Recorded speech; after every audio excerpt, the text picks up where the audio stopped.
our one and only Sarena Singh. Woo! It's titled Stories from My Childhood.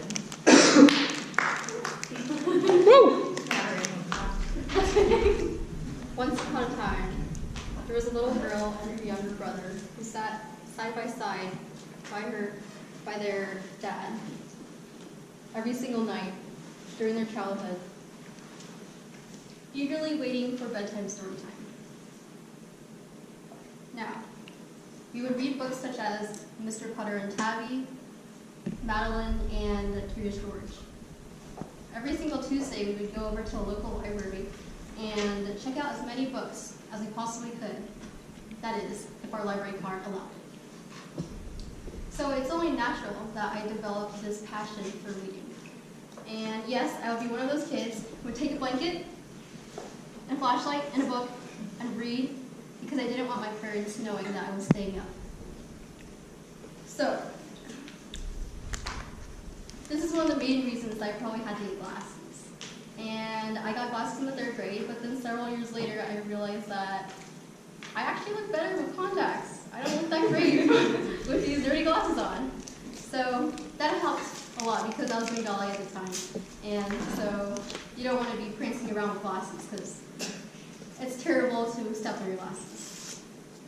And then, so nowadays, I still love reading, but my eyesight just keeps getting worse and worse. Now, the same brother that sat on the other side of my dad during story time was the same brother that I played toy cars with during my childhood. And this is also the same brother who ripped out the hair of the only doll that I ever owned. But it's okay, I forgive him. He was a companion during my childhood, and I'm thankful for that. So he may be younger by 18 months, but he's taller than me by 8 inches now. On my 6th birthday, my mom had a baby boy, and that was probably the best birthday gift I've ever received. And we've shared birthday cakes ever since, and he picked up the violin after he saw that I was playing violin, and now he's better than me by leaps and bounds. Hooray.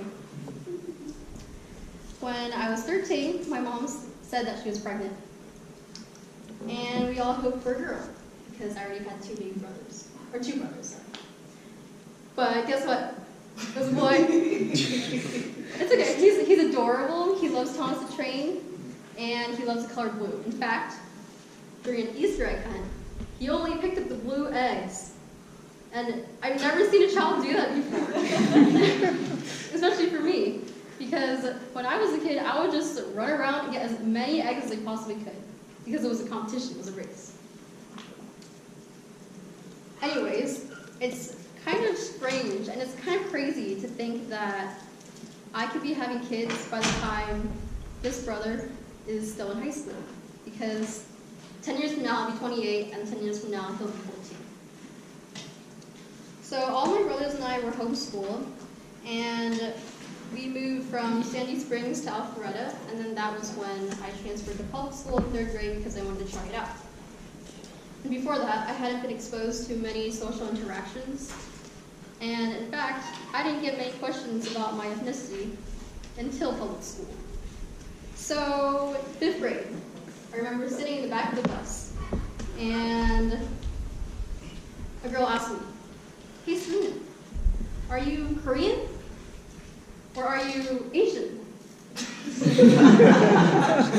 And I don't remember what I said to her, but I did learn that when people ask me what my race is, they ask me where you're born, they really want to know your ethnicity, not just where you're from. Because if you just say, "Oh, I was born here," and you're a minority, they're like, "Well, where are you really from?"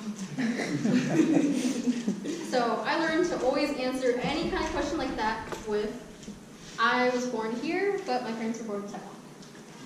What? In 6th grade, I introduced myself to a girl, and I used my first name. I was like, "My name is Sarena." But she said, "Are you Serena Williams?" And the worst part was she was not joking. But speaking of Serena Williams, I did watch her and other tennis stars growing up, and I did play tennis for 10 years, actually. And I still like to play for fun, and I played with my family. But unfortunately, even though I played for 10 years, my serve is still 10 times slower than Serena Williams. I've never considered a professional tennis career, but I have considered a lot of things because I have a lot of different interests, such as I considered being an elementary school teacher, a social worker, an orchestra director, an anthropologist, and many other things. Now, the reason I did not want to be an elementary school teacher anymore was because I recently interned at my high school with an elementary school teacher, in fact, my own third grade teacher, and I had to get up at about 6:30 every single morning for a whole semester. That was not for me. And right now, I'm just a college student who hopes to be an industrial organizational psychologist one day. What time do I have? Okay, all right, thank you.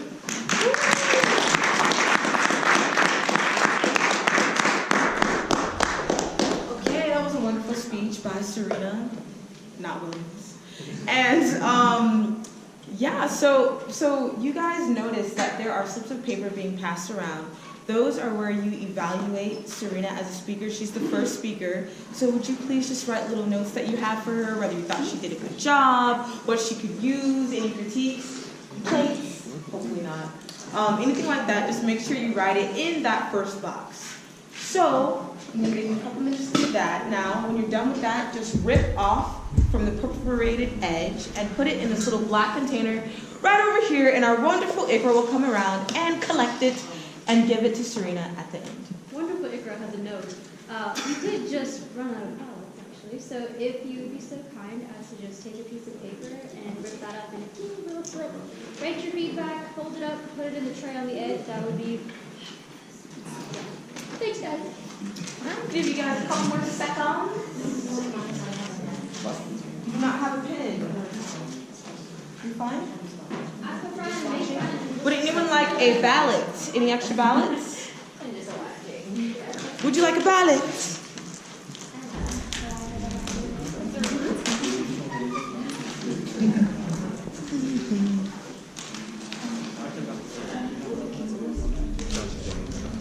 I've gone so far.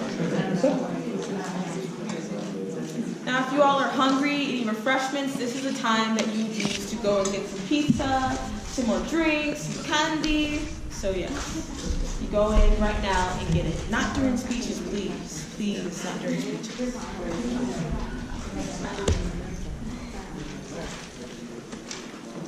Nico rep. Oh, good. Hello. Stop doing it. You recycle this and you throw it away. You threw it away. All right, now we're going to be headed on to the next speech. Are you all ready? All right, our next speaker is Ryan Chernacki. It's his first speech as well, and his speech is titled, "It's Just My First Speech." So give it up for Ryan.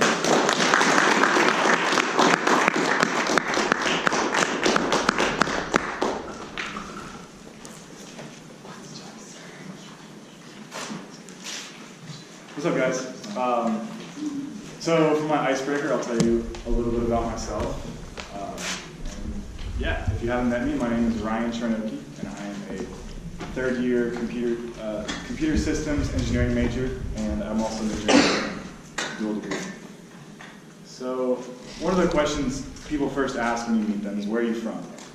And this is kind of a complicated question for me, or answer for me, so I wanted to delve into this and really give you guys a full answer. When people ask me, I usually say I'm from Georgia. Sometimes I'll say I was born in Florida and I moved to Georgia when I was 12. So as 21 years old, that's about half and half. So I really got perspective from each. And I've struggled with the question really, where am I from? Am I from Florida? Am I from Georgia? Where does my identity lie? And so that's what I'm going to talk about today. So I spent about I was born in Oviedo, Florida, and it's a suburb of Orlando. It's in central Florida. Oviedo is to Orlando what Beaufort is to Atlanta. So it's right outside the city. It's a good location to go into the city, but it's not too crowded. It was close to my family. My grandma was there. I had some aunts and uncles. As a kid, I could go to Orlando Magic games. I would still love the Magic. That was a ton of fun. We had malls, grocery stores, theaters. We had Publix, which is the best grocery store in the world. I got to go to Disney all the time. It was just a 30-minute drive away, and I got to go to the beach. I was an hour away. It was just really convenient. I went to a big school, really diverse school, in middle school. I was a band kid, and you find your niche in a really big school like that. But about when I was 12 years old, after my 6th grade year, my family moved to Georgia. Literally, I live in a log cabin in Georgia. And it's in a rural county called Raven County. It's specifically Clayton, Georgia, which is the corner of the state, the northeast corner. So it's 10 minutes from North Carolina and a 30-minute drive from South Carolina. And I went to a much smaller school. It was a private school up there. My graduating class had 75 students. So the immediate shock was just, you know everybody at the school. You can't get away with anything, right? It's just a small place. We had to drive everywhere. So as a kid, there's no movie theater. We still, to this day, have to drive to North Carolina, like 25 minutes to go to the movies. No malls, right? The grocery store is like 20 minutes away, driving through the woods. My dad worked from home, so that was a big change. And he was able to stay home. My mom had to drive an hour to work. The city was 2 hours away. It just seemed inconvenient as a kid. Things were different. People had accents. I learned to drive on curvy roads where you could look down and see the edge was 100 feet below the drop off. So yeah, I couldn't get to crash or else I might die. But anyways, small town, I saw racism for the first time. And I don't know if that's a factor of me being older and recognizing things like that, or moving to a different place and a different area and that kind of thing. So as I grew up and I realized that I was kind of from two different locations, I started to appreciate the good things about Georgia and Raven County, and just the beautiful mountains that are there, and how people would come from all over the state to go hiking in this area, hiking in the mountains. And it was awesome to be able to kind of get away into the woods and clear your mind. And the small school was good. It was really a great school. I got to know a lot of people and make great connections. And I also going to a small school, I was able to try different things like sports and different activities. And I didn't have to be just the band kid niche. I could try to be active. And I tried swimming, and that didn't work out very well. I'm not a swimmer, but it was fun. I got to try different things, and I really enjoyed my school. I became to enjoy car rides, listen to music and podcasts. Now I really like the long road trips. So, but reflecting back, just comparing the two places, I really had a unique perspective to compare Orlando, like a suburb city, to a different state in like a rural environment. How everything from politics works to schools and the people and I realized how much where you're from has an impact on really what you believe in the world. When I lived in Orlando, Florida, Oviedo, I was too young to remember specific memories, so I just kind of remember, I just remember what I thought about the world, and that was it. And then not until you move, and now I moved to Athens, and you really compare how that affected my outlook on things and how I viewed things. It's really interesting, and I'm appreciative of the opportunity to have both perspectives. So yeah, it's a unique opportunity, and I'm glad to have done it. So thank you.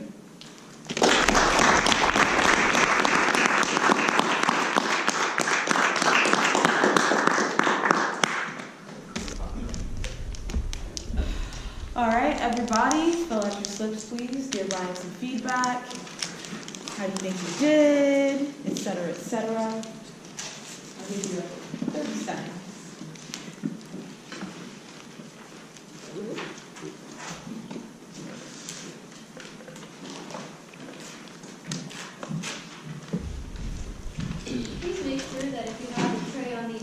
are sharing it with the rest of your row. And everybody needs to get their feedback in to pass it down. A few more seconds.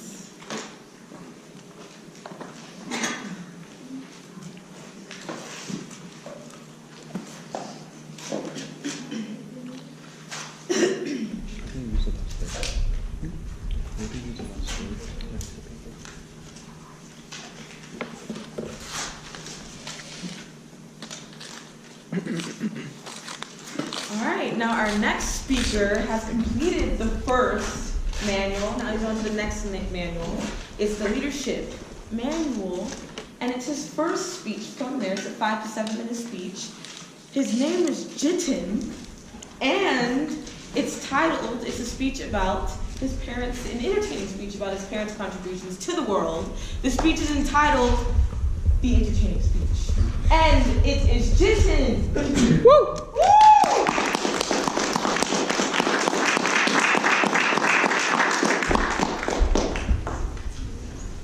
There comes a point in everyone's life when we feel the urge to contribute to the world. My father felt that need too. So he brainstormed with my mother, and then they decided to have what Indians are best at, producing babies. And that's how I have my 2 elder sisters. Wow. So right after they were born, they were great at everything they did. When they were in school, they were awesome at their academics. Time after time, they proved themselves, put more and more accolades in the basket of glory. So my father and my mother, they realized their decision was brilliant. So they decided to have another kid, and that's how I was born, 7 years after my second sister was born. Now this time they realized that it was a bummer. I was bad at everything I did. So my parents saw my performance at school. I was not good at studies. I was not good at sports. But I was bad at everything I did. So it was a time of self-realization for my parents. It was time to correct their mistakes. So they decided to have a 4th kid. That's how my 3rd sister was born. Does anyone know what is the population of the world? More than 10. Yeah, so it's 7.6 billion. And India alone contributes 1.4 billion, around 1.4 billion to the world. And you know why. India is 2nd biggest country in terms of population, 2nd after China. But Indians are not just good at producing babies. We are good at another thing also. We are good at mathematics. Indians made an initial contribution by giving word zero, algebra, trigonometry, and negative terms in mathematics. So when Indian population was rapidly growing, a lot of Indians realized that they need to stop. Since they were good at mathematics, they made the calculation that what would be the impact of India to the world if they continue to produce this way. But my father was different. He also made some calculation. And he said that we are 2nd to China, we need to be number 1. So when I was growing, I used to get very embarrassed. Now I have to answer this question, how many siblings do you have? Because all my friends, their answer used to be 1, 2, at max 2. I was the only one in the class who was to say 3. So when from in the very beginning in your academics, from 1st to 5th grade, there is a very common question when you are asked, how many siblings do you have? I hesitated to ask that question each time, but I have to answer it anyway. So once one of my teachers, she read my answer, she was like,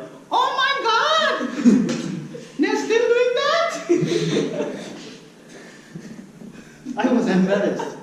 And then when I grew further, one of my friends, he asked me, why did your father not stop after you? And there were many questions like that I have to answer. It embarrassed me. I had no answer. So I went to my father one day and I asked him, why did you have another kid when you already had 3 kids? And my father was, no, I have only 3 kids. I picked up your younger sister, from the trash. Of course, he was kidding. But I took it too seriously for 2 reasons.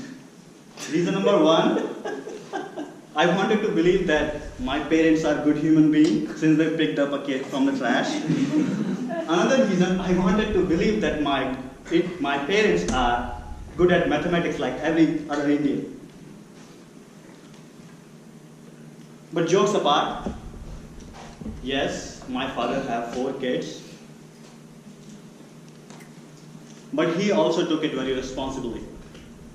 He made sure that we not only contribute to the population of India, we also contribute responsibly by becoming good citizens of the world. So now 2 of my elder sisters, they have PhD. I'm doing my PhD at University of Georgia. And whatever small or big achievements I made in my life, I made them by following trails which my sister made in an unknown jungle of uncertainties. I kept following what they did. I started to make small achievements in my life. From my sisters, I learned how to respect a woman.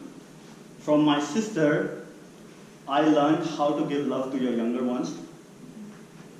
From my parents, I learned that life is about giving others. Your presence matters or does not matter, depending only on the contribution that you make to the world.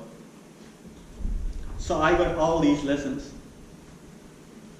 But I'm still asked this question till today, why does my father not stop after me? So I have a new answer for them. Do not irritate me, ask my father. Thank you.